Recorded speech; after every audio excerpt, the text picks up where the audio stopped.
Max, this was the moment of truth, and you've continued where you left off last year. How happy does this make you? I'm particularly happy because my whole weekend up until qualifying was very difficult. I couldn't really find the comfortable balance I had in testing, and I was just struggling a lot to, just get the car together, really.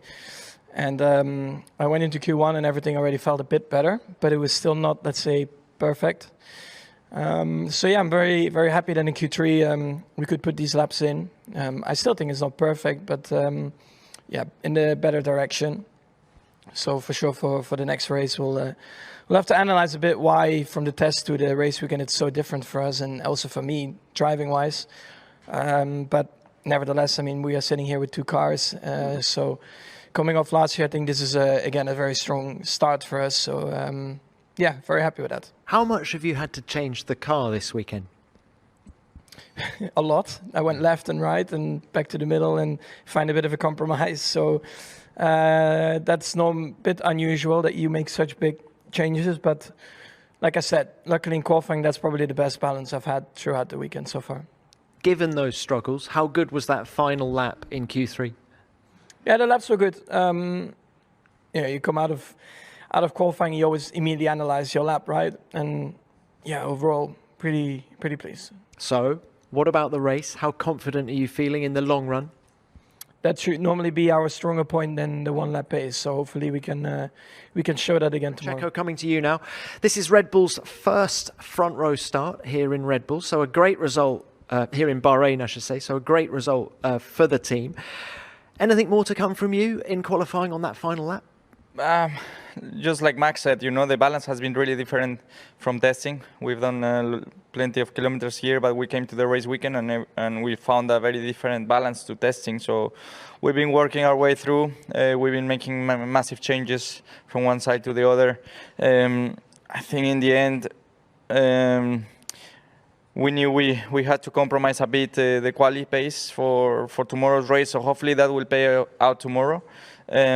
Generally, I wasn't that comfortable with my balance in qualifying, but I think as I progressed, I was able to learn my way around the balance I had and get a good Q3 lap in the end, but not enough to beat Max.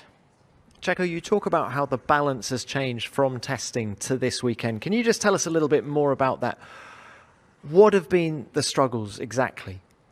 Well, I wouldn't go too much in detail. It's just that we found quite a different car to what we had in testing, and we don't understand what's the reason behind it. Could be wind-related, temperature, many variants that I think after the weekend we will have a bit more of an idea.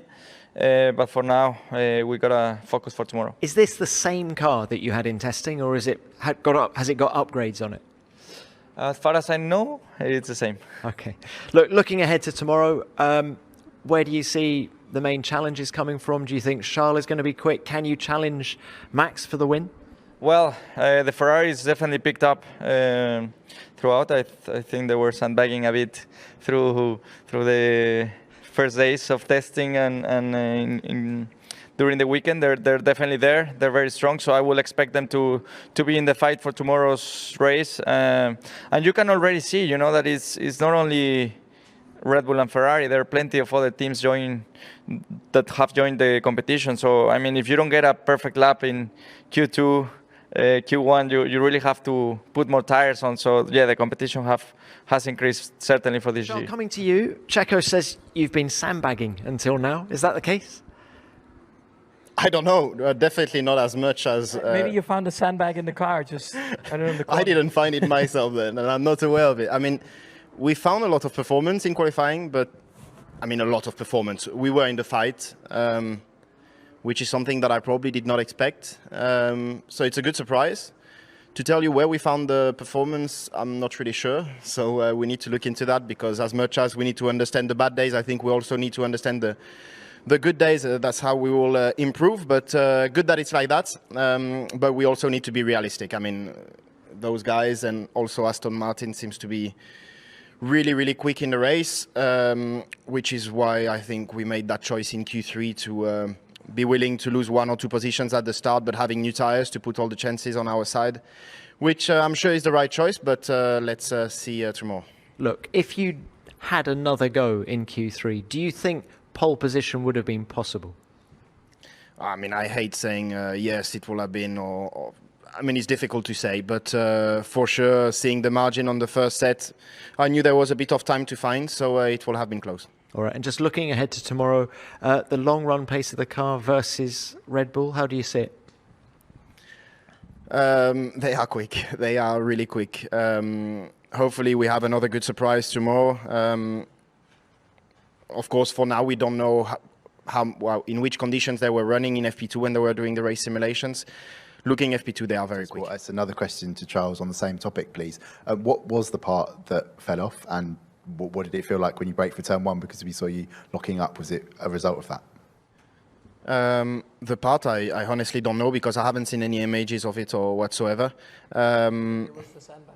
Yeah, probably.